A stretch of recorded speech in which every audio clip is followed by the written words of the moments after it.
Are you ready for the most monumental matchup in fight history? RFC and TV Vision unite to bring you the most intense, the most explosive,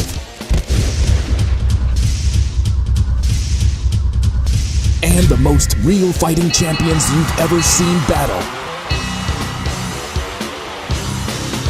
Real MMA for real fans, right here on TV Vision. Welcome to RFC Real Talk at its best, October edition. I'm your host, Ralph Garcia. Next to me, matchmaker Joe Valdez. To my right, Marcos Briones. To his right, we have Big Rob Orton. And to Joe's left, Sean Nightmare Hollis. Okay, we're going to start off with UFC 153, going over the main fights on that card. What do you think about that main event, Joe, with Anderson Silva versus Stephan Bonnar? Well, it was exciting while it lasted. It was a little shorter than I thought it was. I thought Stephan was going to take him a little deeper into the fight. Actually, I predicted it in the first round just because what he did at Forrest. So I knew Anderson would beat him. I didn't think it was going to be that impressive like he did. I thought he might just catch him with one of those Steven Seagal front kicks or a lucky punch or something. But the way he just played with Bonnar amazed me. I just can't get over how Bonnar's game plan was to put him against the cage and to try to muscle him and take him down and bully him against the cage because he's using his size advantage, which he had. And Anderson will reverse him and then put himself against the cage and be like, come on, try it again. And I'm like, wow. Then he's just dodging punches. He just played with him, man. What do you think about that, Sean? It was awesome. I think that Silva was ready for everything he came with. I mean, he came with takedowns, couldn't take him down. Like you said, he came with That was wrestling. impressive. You seen when he tossed Bonnar there? Yeah, that was pure strength. And you got to understand that Silva's actually a big guy himself. He walks around like 220. Brother, You know, I've seen him in 225 person. most. He's big. He looks So he's a like big he guy, looks like a man. light heavyweight. He's huge. He's a big guy, and he actually weighed in. I think around like 202. So he was pretty lean for the weigh-ins. He didn't really weigh in at 205, which was incredible for him to actually come in lean like that and still be that powerful. He was amazing, man. Amazing. He was Silva, vintage Silva. Did you guys get a chance to watch the fight? Because you guys Yeah. actually fought that same night. So. I watched the fight. Anderson Silva's on another level. I can say that. Stephan Bonnar looked like a joke. Didn't even look like an action. He looked like an Yeah, amateur no, fighter. that's true. Without disrespecting Stephan, and here's a guy who's never been stopped before. Exactly, and Anderson Silva just hit him with one knee, dropped him, and finished the fight right there. That's what amazes me. Like you said, is no disrespect to Stephan Bonnar. He's a warrior. It's just that. And a great guy, Ralph. We hung out with him. A great he guy. commentated my first fight, 2006, here at the RFC. Good people, man. And a real good guy. Him and Jay Adams commentated that show. But it was just like, no disrespect to him, just the way Anderson made him look, just like he did Forrest, is unbelievable. This guy's at a whole different level. Makes everybody want to talk more about him versus Jones, which I got Anderson picked on that. Anderson versus Jones. What do you want on that? We can do a Burns Steakhouse dinner on that. I don't think that fight's gonna actually go down. If it does, it'll be a huge deal. But I'm thinking, I was talking to Joe about that. I think that Silva is actually looking at Jones as, the next gatekeeper. That he wants to pass the torch on to him. He doesn't want to. They got too much to lose, and I think that those who are a lot fighting, to gain too. The winner has yeah, a lot to gain. But true martial artist, which is Silva, he looks beyond that. The money aspect of it. He's actually a true martial artist. As far as the respect and everything, the code behind it. So I don't think they'll probably fight. If they do, I'll be very surprised. But, What do you think, Rob? I think if they fight, it'll be one of the biggest paydays and one of the, the biggest gonna be things in like a UFC. boxing Yeah, it's payday. gonna be huge. I think it'll be equivalent to Mayweather, Pacquiao. Oh yeah, for sure. Yeah, big. Maybe that was the stadium, the football stadium, Jerry Jones Dallas Stadium. Cowboys. Yeah. That'd be a great venue. Yeah. I think it has to happen. Here's what I'm thinking. Anderson says, he said it himself, he's only got a few fights left. I would like to see Anderson go down, beat GSP, go up, beat Jones, and then call it quits. Then who can argue that's the greatest fighter of all time? No, without a doubt. If he pulls that off, there's no topic after that. That's it. He gets labeled. That's it. Yeah. All right, going on that card because it was a great card. Let me see what I got here. We had a co-main event was Antonio Nogueira versus Dave Herman. And what's funny about that fight, Herman's a tough dude, and he always claims, oh, I can't be submitted by a jiu-jitsu guy. I don't have to learn that crap. They're not going to submit me. And he got armbarred, and Big Nogueira knew he was going to submit him. He goes, I don't care who this guy is. I'm going to teach him what jiu-jitsu is. And he did. You know what's amazing about Nog? I lost a bet on that fight. I picked him. I picked Herman to beat him because if you ever see Nog in person, man, he walks around like an old man. He really does. And if you've seen Dana that night talk about it, and it's true, I seen him a few years back in person, and I thought, wow, he's dragging his leg, he's hunched over a little bit. Right, that guy's had a rough and when life, you though. see him, when you see him get in the ring and does what he does, it's amazing. Yeah, he reminds me of someone that's like walks around real arthritic. That's how he looks. Just exactly. real decrepit. That's how he walks around. He Like walks he's around hurt. like Bill Superfoot Wallace. You see Bill Superfoot Wallace walking around, and you're like, no way, man, he can't kick anymore. Then he's doing a seminar. 5 minutes later, he's dropping to his place, kicking his leg up. You're like, oh my God. Big George Foreman, 40-something years old. I seen him in person. He was dragging his leg when his legs were dragging. He was fighting young guys, 20-something years Well, you know old. what the He old won school guys title. do? We put a little bit of Robitussin, some duct tape, and we're good to go. You know that. All right, that was the co-main event. So we had Big Nog submitting Pee Wee Herman. And then next match, which is, I think this guy's going to be one of the top guys, and he's going to beat John Jones also. And even the Iceman said it. Glover Teixeira versus Fabio Maldonado. What'd you guys think about that fight? Guys, did you all see that fight? Oh my That dude's God! Did you all I mean, see that They fight? should have stopped that fight in the No, but first that round. fight Man. there was a war. Yeah. That dude Fabiano, Can take what shots. a shot that Yeah, guy that- takes, man. He's a zombie, man. Even Glover mentioned after the fight, he was like, the guy kept coming, and he felt that the ref actually stopped it a little early. He said, I seen the white of this guy's eyes, but he kept coming forward. He's like a zombie. He said, how can you be a Unreal. zombie, man? This guy's just A incredible. lot of respect for that Yeah, guy. you gotta man. respect a guy like that, man. That comes But, out but hard. Glover does look like he's the real deal. Oh yeah. Man. I was watching a special about him. He's been Chuck's training partner for years. And Chuck says, man, this guy's going to be the champ one day. And when they're grooming him to come up, especially after Chuck lost the title and all that, he got shipped back to Deported Brazil. back, yeah. And so then he was there for a while, still fighting, still training. And then now he's back. And now he's making, I think now is the perfect time for him. He's putting his stamp on the UFC. Yeah, looks like it. Yep, so look out for that, guys.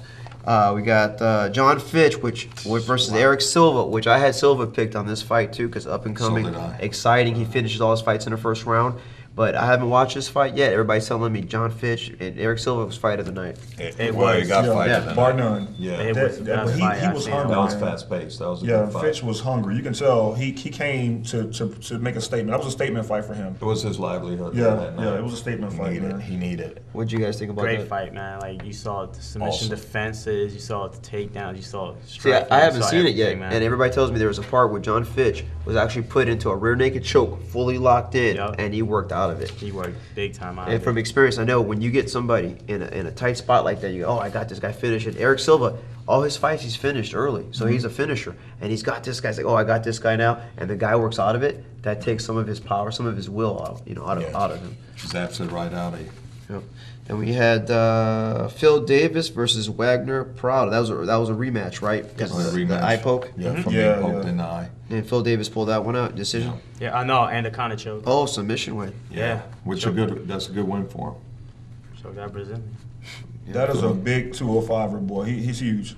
Yeah. He's a big boy. Yeah, he's a big boy. He's a big boy, man. Yeah. A Mr. lot of those Wonderful. 205ers walk around at 230 anyway. They're heavyweights. Yeah, Yeah, you know, yeah. and they're fighting that night at what, 220? We talked about it. Yeah, You're fighting yeah, what, 212, 210? Yeah, 215. These guys are fighting the at most. 225. Yeah, they're big Yeah, boys. yeah. Big.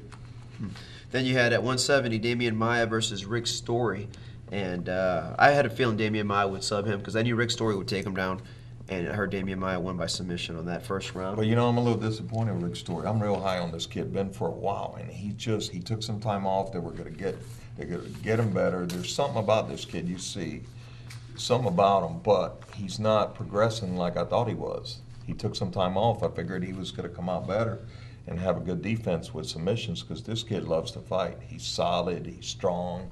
There's a couple guys that remind me of Rick Story in that division at 170, where these guys come to fight, they got decent wrestling, and they just come, they're throwing hands, they don't care if they get hit. Almost like Diego Sanchez, same exact thing. They're going to be in your face, in your face, in your face the whole fight, and he's one of those guys. Yeah. Yeah, But remind me of he's a got to work brawler. on it. Just keep coming at you. Don't matter. He's throwing his punches, and he doesn't care what he takes as long as he gets you. But Yeah. it's gonna have to, at some point, fighting the better competition. Once you're stepping up, you gotta get technical. You got to. That's only gonna carry you so far. Yeah, and if you don't increase your training, get more versatile with your training too, man, because you got to understand that everybody's getting better, everybody's doing new things. better and better. You hit this wall, and when you hit that wall, no matter how talented you are, man, how hungry you are, you just hit the wall, and you're gonna stay there and stay at a certain level, and this is how it's gonna go. So I think that's probably where Rick is right now. He's probably at that wall. Yeah, I think so. And he's got to just get over that wall, man. Do something different. Yeah, then we had a conversation about this fight card, UFC 153 also, because all the injuries going on this year, and this card was really affected with the main event and the co-main event, serious injuries. Jose Aldo hurt his foot on a motorcycle or scooter accident, and then the co-main event, Quentin Jackson got hurt also, so they had to scrap or move stuff around. And luckily, Anderson was able to step up and say, I'll be main events in Brazil, and Bonner stepped up to that fight, which was a dream fight for him, he said. Yeah, which I can't even tell you what was the original card. There have been so many changes, you lose track of it. It's been ridiculous this last year with the injuries. Just crazy. Looks like an RFC card lately. What do you think it is, though? Because I know if you train hard, usually you go into a fight, you're not going to be 100%. You always got some kind of little nagging injury or something that's wrong with you. You just go out there and fight. You think with the insurance policy in place now and UFC covering these guys, even if they get hurt in training, you think that's got something to do with it? Or you think a lot of these guys are scared to go out there and get a loss because you don't know if you're going to get cut? I don't know, Ralph. It could be a combination of everything, you guys, what you think, but it could be a combination of everything. A lot to lose now. Once money starts getting bigger in the fight game, things change. So guys are worried about the W a little more. You know what? I am a little injured. A couple years ago, he would have took that fight, but now with a loss and the money, it's a little different. See, and I think a lot of guys are scared to say no to Dana White or to the Fertitta brothers because, you got to fight. This guy dropped out. Can you take it?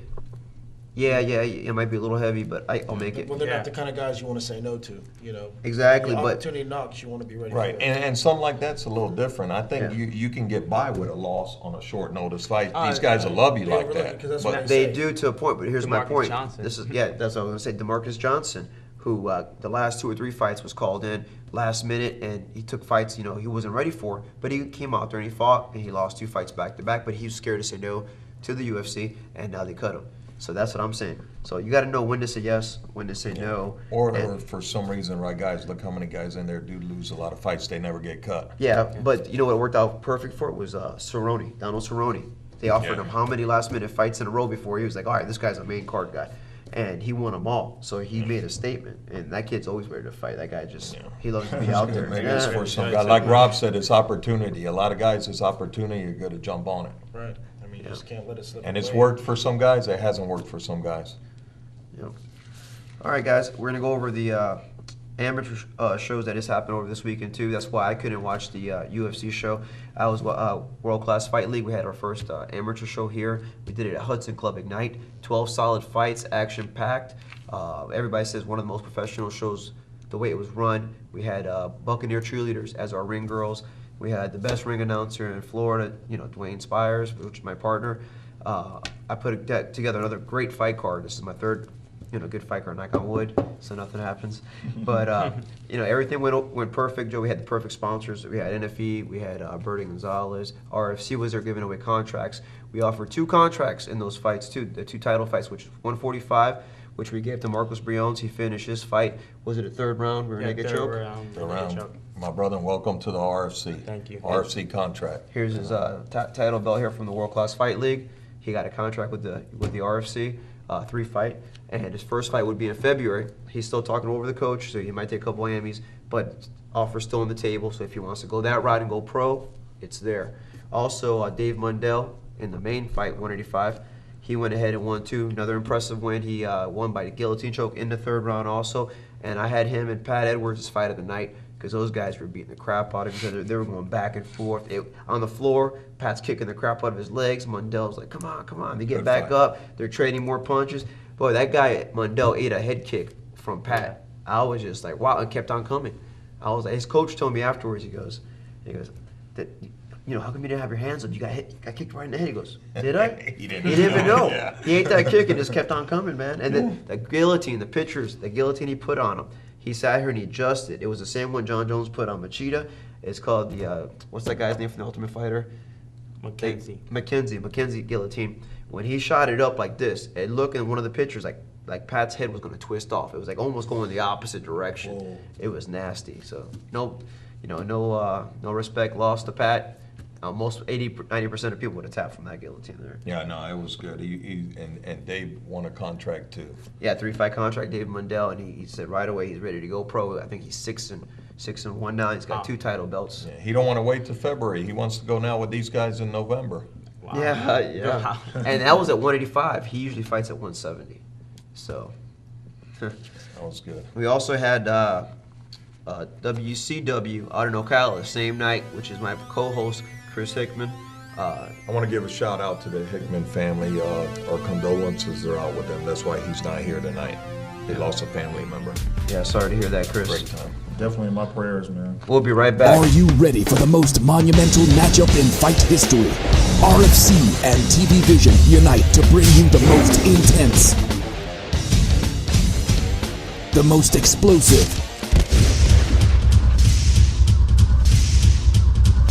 and the most real fighting champions you've ever seen battle. Real MMA for real fans, right here on TV Vision. Welcome back to RFC Real Talk at its best, October edition. I'm your host, Ralph Garcia. To my right, we have Marcos Briones, and we have Big Rob Orton over here. Both guys hopefully making debuts real soon with the RFC. We got over here in the house, Joey Karate. Oh, I'm sorry. Steve Manatee Broman in the house today, taking Joe's spot for this segment. And we also have Sean Nightmare Hollis, 1-0 as a pro, fighting again on the RFC coming up in Punta Gorda, November 17th. Okay, going back over, guys, before we left, went to break, we had WCW, which is Tommy Trauma and Chris Hickman's show out in Ocala. They had it the same night that we had our show. Always a good show. Tommy has about, 800 to 1,000 people in attendance usually. It's the same crowd keeps on coming back, always has tough fights. Those guys in Ocala, I don't know what it is in the water. They just come to fight. They come trying to knock each other's heads off. It's always interesting. But Tommy went ahead and had Joey Sirocco, or Joseph Sirocco, which has been a longtime trainer and student of his, won his first MMA fight that night. Joe is 51 years old. That's amazing. So he fought his first fight that night and won. And then also, too old. Never too old. You hear that? Never too old. So you can make a comeback. Start to come back.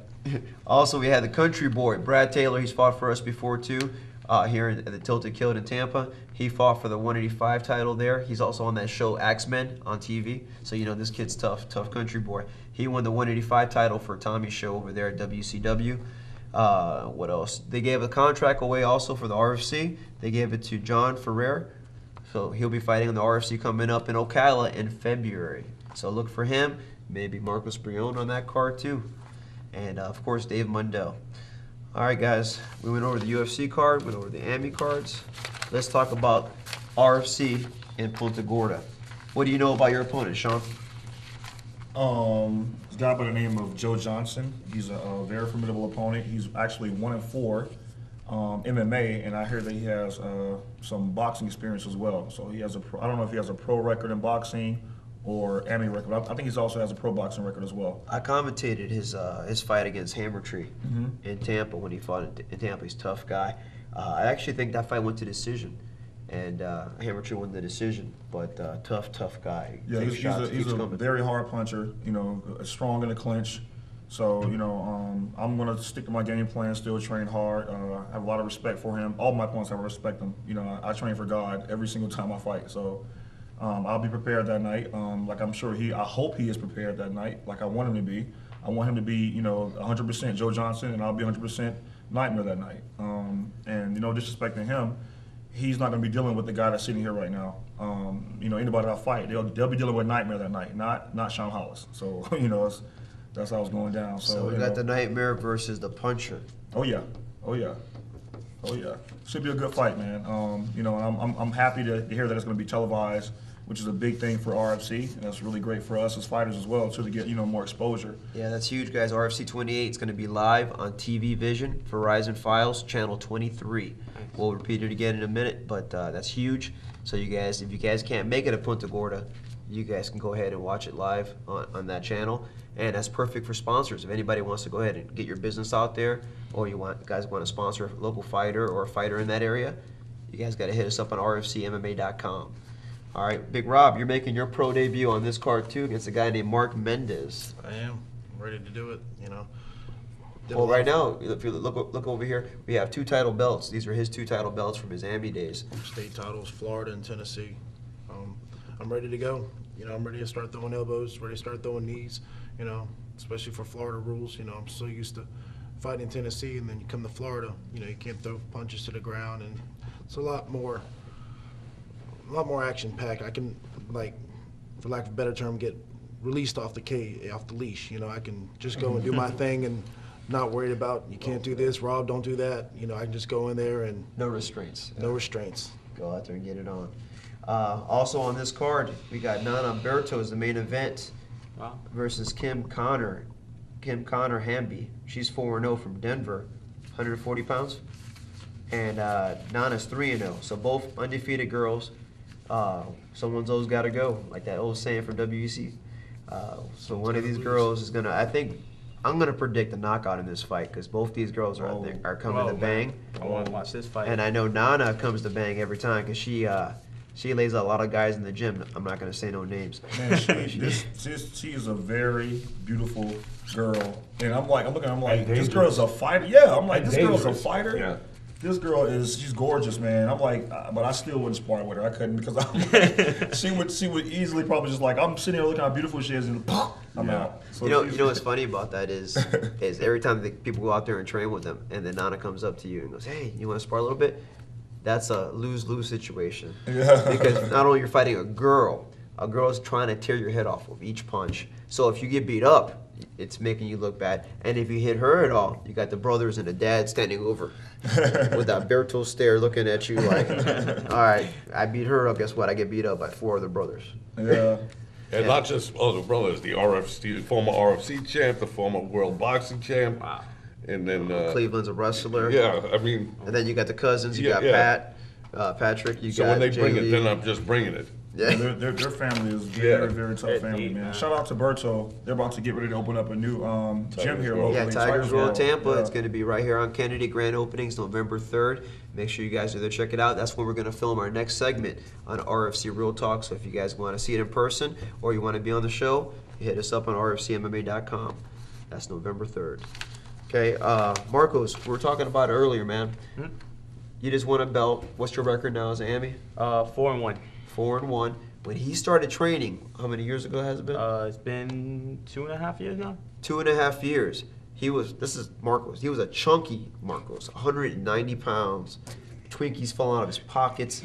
I mean, this is stuff that I've heard. I didn't even see him back then. It wasn't there. But now he's fighting at 145. He just won a belt, and he's going to go down to 135 next, right? Yeah, I'm trying to diet down and everything else, get down, lean out for 135.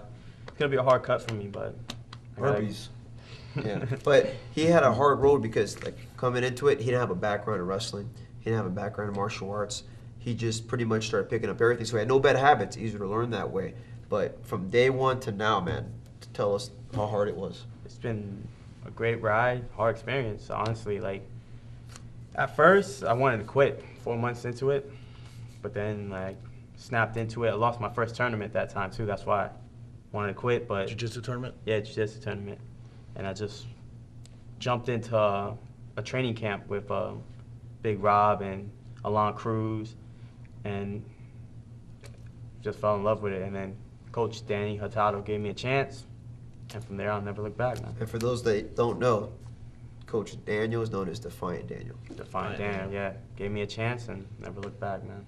That's awesome, man. That's inspiring, man. So you could do this at any age. You could do this at any time. If you have no athletic ability, you never did anything before, you can sign up at a gym and you can still do this. You can become champ like Marcos. Yeah, he's a champ now. Steve Roman, what do you got going on? Give a shout out to your companies that you got going on right now. Well, we got West Coast Transport, Executive Service Transport now, which is executive car service, doing mostly just airport runs to and from the airport. And then we have www.muddogsevents.com, which is a fun 5K and a 10K fun mudder event. So it's like a Tough Mudder. So it's got an obstacle course. Well, and you're running. Tough Mudder is like a 12-mile deal. We're a 5K and a 10K. And it's more of a fun, family-oriented run, but it's the same concept, yeah, with all the different obstacles and swimming through the mud and everything. And we just held our first event in Fort Lauderdale at Markham Park, and we had approximately 2,500 participants. So that was awesome. Our next event is in Splendora, Texas on November 18th. And we're trying to actually hook up with some friends of ours in Ocala and put up an event over there. And then we're in Jacksonville in March or April. And just go to www.muddogsevents.com and you can check the schedule and see all the comments. You'll like us on Facebook. That's pretty much what I got going on right now. Real quick shout out to our sponsors here for RFC Real Talk at its best. NFE, No Freaking Excuses, and Bird Gonzalez. They'll fight for you inside and outside the cage. Sean, any sponsors you want to thank or anything big coming up? I have actually about to sign on with Tough Med here, which is a company that deals with sports products, rehab, and things of that nature. Good outfit. Yes, they're also affiliated with Project AK-47. You can get more information there at www.projectak47.com. Their thing is there's a bunch of children, 13, 14, 12, 15-year-old kids who are being taken from their families in these smaller countries like Mexico and Guatemala, and they're being put in these guerrilla militaries, and they're walking around with these huge guns, and they're killing each other just for no cause at all. So what this fight is for is to get these kids out of these militaries and back to their families. There's like thousands and thousands of families at risk. So each time I fight, proceeds goes to that cause. So each day I try to wear these dog tags represent one active kid who's actually in these militaries, these military camps. So I'm proud to be a part of that also. There's a RFC fighter that actually, when he was a kid, he was in one of these countries and he was in the military as a kid, Alex Cruz. And he still talks about it. We had a big story on him one of the times that he fought, and he's talking about how he was in the military as a kid, had to do this to survive, and now he's over here. And he's doing all he can. And the guy looks like he's in his maybe late 20s, early 30s, and he's like 40 years old, 41 years old. So he's in tremendous shape. Yeah, so shout out Alex Cruz. Hopefully we'll see you in the cage pretty soon too. Marcos, any sponsors you want to thank? I don't have any right now. Team Darkside, man. Team Darkside is just the team I'm with right now and waiting. So you heard that. If you guys want to sponsor Marcos here, up and coming pro fighter probably by February. Yeah. Marcos Briones. Beginning of the year, I will be going pro. That is true.